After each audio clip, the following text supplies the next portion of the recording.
السلام عليكم ورحمة الله وبركاته. ازيكم؟ يا رب جميعا تكونوا بخير. تعالوا نعمل النهاردة مع بعض حلة من الحلويات الباردة خطيرة، طعمه يجنن، وكمان هنعمله كده بطعم الايس كريم، وحاجة كده ما بين التيراميسو والايس كريم، ميكس كده رائع هيعجبكم بشكل مش طبيعي. تعالوا يلا بينا نسمي بسم الله ونبتدي على طول فيديو النهاردة ونشوف هنعمل وصفتنا دي ازاي. لطبقة الكريمة معايا اول حاجة باكت من الايس كريم الجاهز اللي موجود في السوبر ماركت، ومعايا كمان باكت من الكريم شانتيه. هجيب بولة واحط كده فيها الكريم شانتيه والايس كريم الجاهز، واحط عليهم كوباية كبيرة مليانة من اللبن الساقع. انا الكوباية بتاعتي كبيرة زي ما انتم شايفين كده، انما ما كانتش مليانة للاخر، فانا حطيت كمان منها ربع كوباية. هي ما جاتش في التصوير، لكن انا بقول لكم ان هي بتبقى في المجمل كوباية كبيرة مليانة. طبعا ينفع برضو مية ساقعة مش لبن ساقع. بعدين ببتدي اضرب الخليط ده، بيتقل معايا واحدة واحدة لحد ما يوصل معايا للقوام ده، وده القوام النهائي اللي انا عايزاه.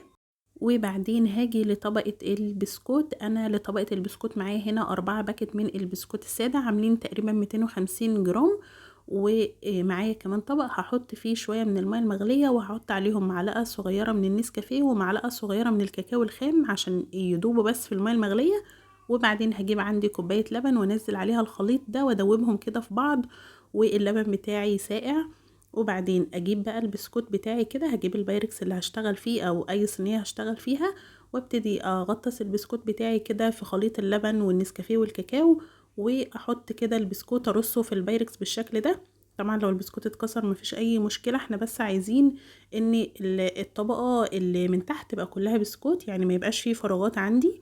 وخلاص كده هبتدي بعد كده احط عليها الكريمة اللي احنا عملناها مع بعض، كريمة الايس كريم والكريم شانتيه، واوزعها كده واغطي بيها كل البسكوت بتاعي. وبعدين ابتدي اكرر تاني طبقة البسكوت، وعدد طبقات البسكوت ده بيبقى اختياري جدا، يعني ممكن تحطوا كمان طبقتين بسكوت فوق بعض وبعدين تحطوا عليهم الكريمة، او طبقة وطبقة زي ما انا شغالة كده.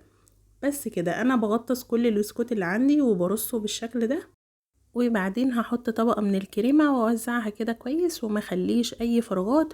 وبعدين اكرر احط طبقة بسكوت وعليها طبقة كريمة، وبعدين ادخلها بقى التلاجة معايا من 3 ل4 ساعات.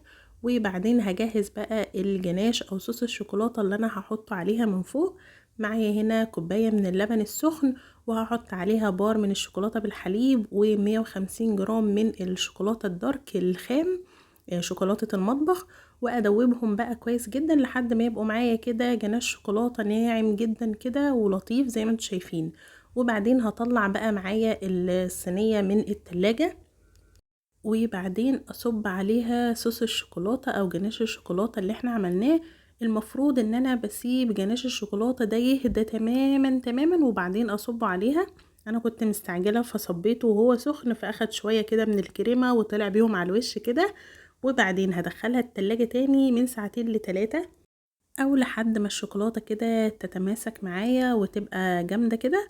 وخلاص كده هطلعها من التلاجة. انا زينتها بشوكولاتة مبشورة فشكلها معجبنيش، فحطيت على الشوكولاتة المبشورة كمان كاكاو بودرة.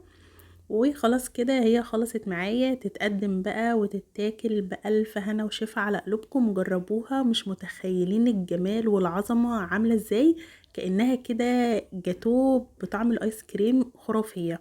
متأكدة ان شاء الله ان انتوا لما تجربوها هتعجبكم. وانا كده خلصت معاكم فيديو النهاردة، اتمنى ان هو يكون عجبكم واتمنى ان هو يفيدكم. وما تنسوش انه لو عجبكم تعملوا له لايك وشير مع اصحابكم، وتشتركوا في القناة وتفعلوا الجرس عشان يوصلكم كل جديد. وما تنسوش الفولو على الفيسبوك. اشوفكم ان شاء الله على خير في فيديو جديد مع وصفة جديدة.